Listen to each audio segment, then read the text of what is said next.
Did Johnny Depp really get kicked off Jimmy Kimmel's show after a full-blown meltdown? Sounds insane, right? But what actually went down has Hollywood buzzing, and fans are completely divided. It's the kind of story that makes you do a double. Take Johnny Depp, the enigmatic actor known for his complex characters and turbulent personal life, clashing with Jimmy Kimmel, the affable, always sarcastic late-night host. That's not something anyone saw coming, but here we are. And if you've ever had a favorite celebrity suddenly appear in headlines for all the wrong reasons, you probably know that mix of emotions. It's confusion, it's curiosity, and yeah, sometimes it's a little heartbreaking. We all want to believe the best about people we've admired for years. So when those headlines hit, it doesn't just feel like gossip, it feels personal. You're not alone in that.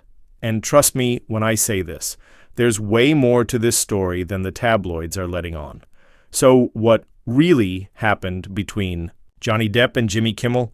What could have possibly sparked such a heated moment that it led to Depp walking off a live set, leaving the audience stunned and producers scrambling? And what does this all mean for Johnny's already fragile relationship with Hollywood and the media at large? That's exactly what we're unpacking in this video. Because the real reason behind this late-night drama might surprise you, and it just might make you look at celebrity interviews a little differently. Let's rewind to how it all started. Johnny Depp was set to make a guest appearance on Jimmy Kimmel Live. It wasn't his first time on the show. In fact, he's been on Kimmel's couch multiple times over the years. The chemistry between the two was always quirky, a little unpredictable, but generally warm.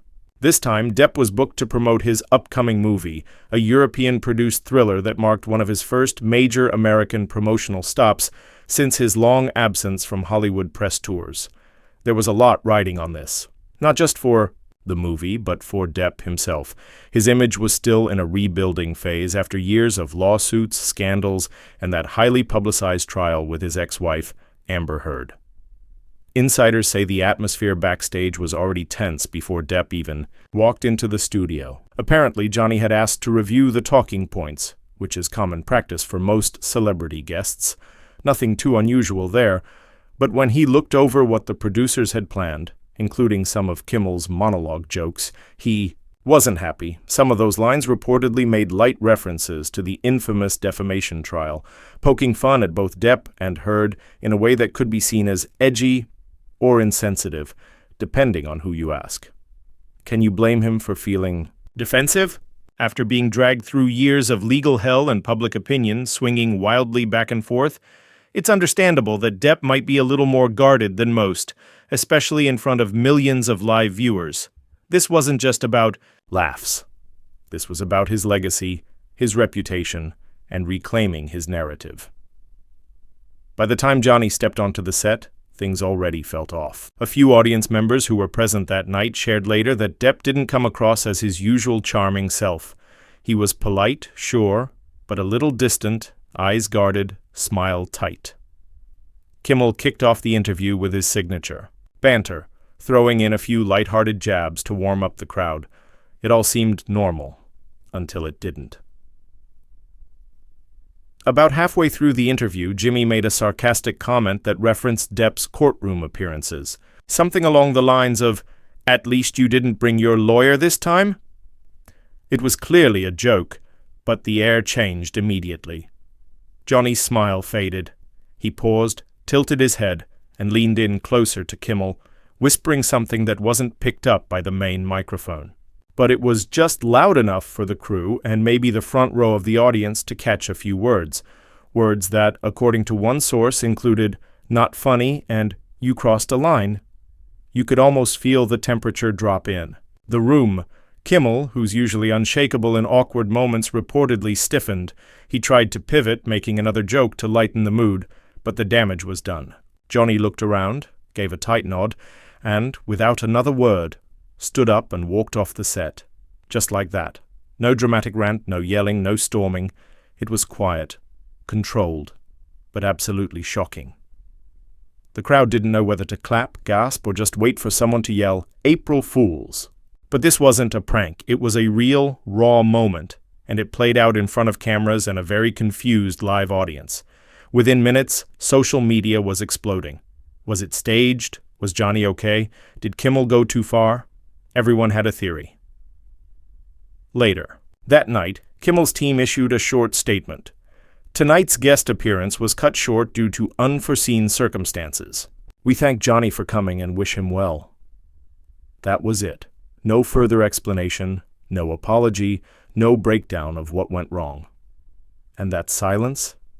It raised even more questions. Some people speculated that it was all a publicity stunt, maybe a way to drum up attention for Depp's new movie. But multiple crew members have since confirmed that nothing about that walk-off was planned. One producer reportedly said, "We were stunned. We thought it was going okay until it suddenly wasn't." Another person close to the show added, "Johnny specifically asked that no questions or jokes be made about his personal legal history. That wasn't honored. It felt like a betrayal." Now here's where things get even more interesting. A well-known Hollywood publicist weighed in anonymously saying, "Celebrities like Depp are rebuilding their image one step at a time. It's delicate. Any moment that makes them feel mocked, even slightly, can trigger a very human, very emotional response." This wasn't about being a diva. It was about self-protection. There's also something to be said about the culture of late-night interviews in general. Hosts like Jimmy Kimmel are known for their edgy humor, but there's a fine line between being funny and being hurtful, especially when your guest has been the center of one of the most scrutinized legal cases in modern entertainment history. Another entertainment strategist put it bluntly, "It's not about fragility, it's about trust. If a guest feels blindsided, that's a breakdown in the relationship between the show and the celebrity." It's worth noting that Johnny Depp hasn't made any public statement about the incident. No Instagram video, no PR campaign, no tell-all interview, just silence. And that, in its own way, speaks volumes. Whether he's choosing to take the high road or simply stepping away from the chaos, the message seems clear. Boundaries matter. And when they're crossed, even someone as famously private and poised as Johnny Depp can be pushed to a breaking point. Depp's decision to remain silent in an era where celebrity responses are expected instantly and broadcast across every available platform is unusual and powerful. In a world driven by hot takes and viral clips, his refusal to engage feels almost rebellious. Most public figures, when confronted with controversy or sudden media pressure, will swiftly issue statements, grant interviews, or take to social media to frame their narrative. It's become a standard part of reputation management. But Depp, true to form, has taken a different route, one that, ironically, says more than words ever could. This choice for silence suggests deliberation. It's not avoidance or apathy, it's intentional distance. Depp has always been known for marching to the beat of his own drum. He doesn't play by Hollywood's conventional rules, and this incident has only reinforced that perception. His quiet could be seen as a form of personal discipline, a refusal to let others dictate the pace or content of his response. After years of having his life dissected in courtrooms and tabloids, he may be choosing to reclaim control, not through confrontation, but through withdrawal. And in doing so, he's drawing a boundary that many celebrities struggle to enforce in the face of public intrusion. There's also something deeply human about the silence. When someone's pushed too far, their instinct may not be to shout back, but to retreat, to gather strength, to reflect. Depp, who has endured one of the most public and bruising reputational battles in recent celebrity history, may simply be taking time to breathe. Silence, in this case, may not be a lack of response. It might be self-preservation. After all, there's a certain grace in refusing to engage with noise, especially when that noise is designed to provoke. Observers have noted that Depp's demeanor in public has shifted since the height of his legal disputes. There's a weariness, but also a calm. He no longer seems concerned with being liked or defending every allegation. Instead, he appears more focused on protecting his inner world, choosing projects that speak to his creative core, and spending time with trusted friends and collaborators. It's a quieter chapter in his life, and one that many interpret as a period of rebuilding, both emotionally and artistically.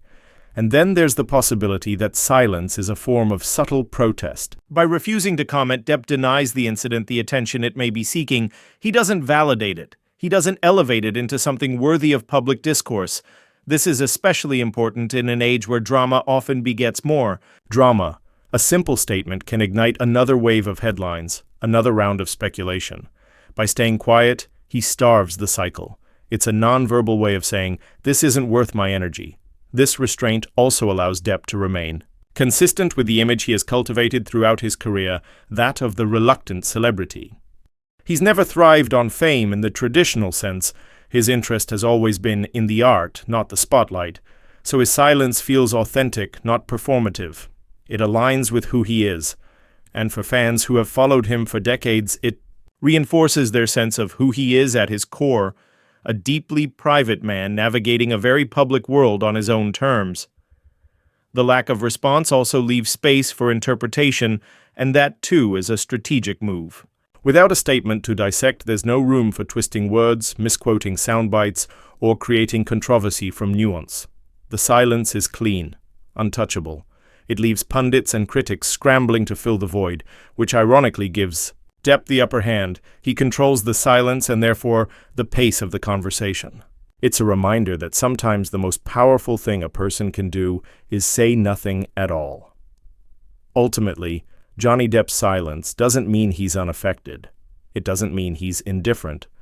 On the contrary, it suggests that he's very much aware and is choosing to respond in a way that honors his peace. In a culture addicted to reaction, that's a rare kind of strength. It tells us that even amid chaos, a person can choose dignity over drama and solitude over spectacle. And in Depp's case, that quiet strength may be exactly what sets him apart. Some behind-the-scenes reports even suggest that the walkout may have been more than just about that one joke. There may have been a build-up, tense negotiations before the show, disagreements over creative direction, or just plain nerves about facing the media spotlight again. One insider close to Depp's camp said, "He's not the same Johnny that the world met 20 years ago. He's been through the fire. He doesn't suffer fools anymore. He walks when it doesn't feel right." And honestly, that's something a lot of people can relate to. Haven't we all been in situations, maybe not on national television, but at a job, a family event, or a social gathering where we felt disrespected? You try to smile to keep the peace, but at some point your peace matters more than your politeness. Sometimes you just have to get up and walk away.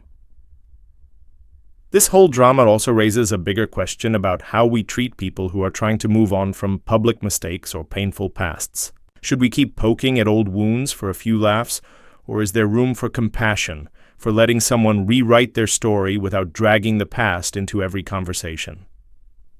That's not just a question for celebrity culture. It's something we all face in our personal lives. So where does this leave Johnny Depp? Will he return to late-night shows in the future? Will Kimmel address it on air in more detail? For now, it seems like everyone is playing the waiting game. But one thing is clear. The moment was real, it was raw, and it struck a nerve with fans. Everywhere. And now I want to hear from you. What do you think? Was Johnny right to walk off? Was it a dramatic overreaction, or a justified stand for personal boundaries? Should Jimmy have known better than to bring up a topic that's still so sensitive? Drop your thoughts in the comments, because this is one Hollywood moment that's going to keep the rumor mill spinning for a long time. And hey, if you're fascinated by Johnny Depp's ongoing journey, you'll love our next video where we dig into the shocking details behind his rumored return to the Pirates of the Caribbean franchise. Let's just say, the truth might be stranger than fiction. For years, Johnny Depp was the face of the Pirates franchise. As Captain Jack Sparrow, he didn't just play a character, he became one of the most iconic figures in cinematic history. With his wild eyes, slurred swagger, and gold-toothed grin, he redefined what a swashbuckler could be. The character was eccentric, unpredictable, deeply flawed, yet somehow charming. And it mirrored Depp's own complicated public persona in many ways. So when Disney announced that they were cutting ties with him, following the explosive legal battles between him and his ex-wife Amber Heard, it sent shockwaves across the entertainment world. Fans were outraged, petitions started circulating, and suddenly, Pirates without Captain Jack didn't seem like pirates at all. The fallout wasn't just professional, it was personal. Depp openly shared that he felt betrayed by Disney. After years of loyalty, blockbuster success, and helping turn a theme park ride into a billion-dollar film series, He was dropped faster than a mutinying crew member walking the plank. That kind of rejection, especially when Depp was fighting to clear. His name publicly stung in a way that went beyond business. It felt like a door had slammed shut on an era that he had helped define. But here's where things get even more intriguing. In recent months, whispers from behind the scenes have suggested that Disney might be softening its stance. Insiders say that following the outcome of Depp's defamation trial against Amber Heard, which many viewed as a partial redemption for the actor, studio executives began rethinking their decision. Executives reportedly realized just how indispensable Jack Sparrow really is to the Pirates brand. While the franchise has flirted with reboots and spin-offs, at one point even considering Margot Robbie to lead a female-driven reboot, the public response was tepid at best. Fans wanted the original captain back at the helm. One source close to the project claimed that Disney has been holding quiet, informal conversations with Depp's camp, exploring what it would take to bring him back.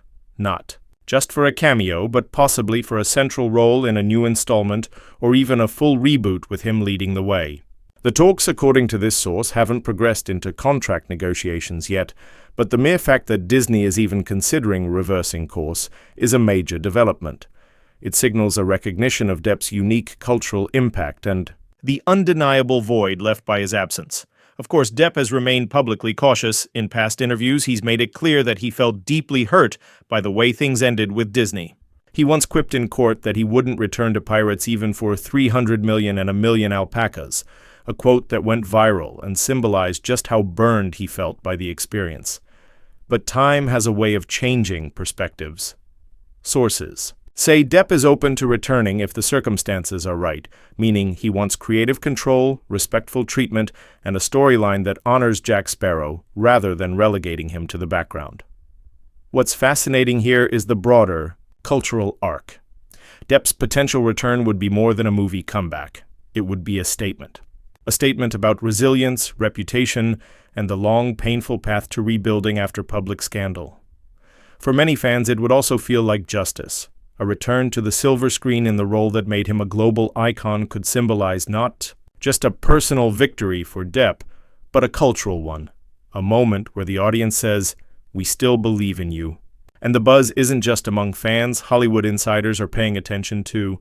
Industry analysts note that studios are increasingly looking for safe bets in a post-pandemic world of box office uncertainty. And few things are more bankable than a Pirates of the Caribbean movie with Johnny Depp front and center. The character of Jack Sparrow still sells merchandise, draws crowds at Disney theme parks, and inspires fan conventions around the world. Rebooting the franchise without him has proved difficult, if not impossible. Adding to the intrigue, Depp's creative circle has hinted at his eagerness to dive back into complex roles. While he's taken a step back from the Hollywood limelight, in recent years, focusing more on independent films, international festivals, and his music, there's a growing sense that he's ready for a grand return. Something bold, something iconic, something like Jack Sparrow, but on his own terms. There's also the matter of legacy. Depp, now in his 60s, has spoken in recent interviews about the passage of time, the changing tides of fame, and what he wants to leave behind. Returning to Pirates could offer him a chance to finish the story his way, to give the character and the audience one last adventure that ties it all together. Imagine the emotional weight of seeing Jack Sparrow sail into the sunset one final time, not as a punchline or parody, but as the hero fans always believed he could be. But let's not forget, Hollywood is a place of deals and egos. Even if both sides want the reunion, there are still mountains to climb. Contracts, public image, rehabilitation, marketing campaigns that walk the tightrope between acknowledging the past and selling a hopeful future. Nothing is guaranteed. And yet, the fact that the conversation is even happening is remarkable. Just a year ago, the idea of Depp returning to Disney would have seemed laughable. Now, it's a serious, albeit sensitive, possibility. So what does all this mean for Pirates fans? It means hope. It means there's a chance, however small, that the heart and soul of the franchise might return. And it means that in a world of reboots and remakes, sometimes the original is still the best. We'll be diving into all of this and more in the next video, examining the insider leaks, the rumored script rewrites, and exactly what Disney would need to offer to make this comeback happen. So if you think the Depp-Kimmel drama was intense, wait till you hear what's happening behind the scenes of Pirates of the Caribbean. Trust me, the truth might really be stranger than fiction. Don't forget to like this video if it gave you a fresh perspective. Subscribe to the channel for more deep dives into celebrity culture, and hit that notification bell so you never miss the stories Hollywood hopes you'll forget. Until next time, keep your tea hot, your rumors fact-checked, and your boundaries strong.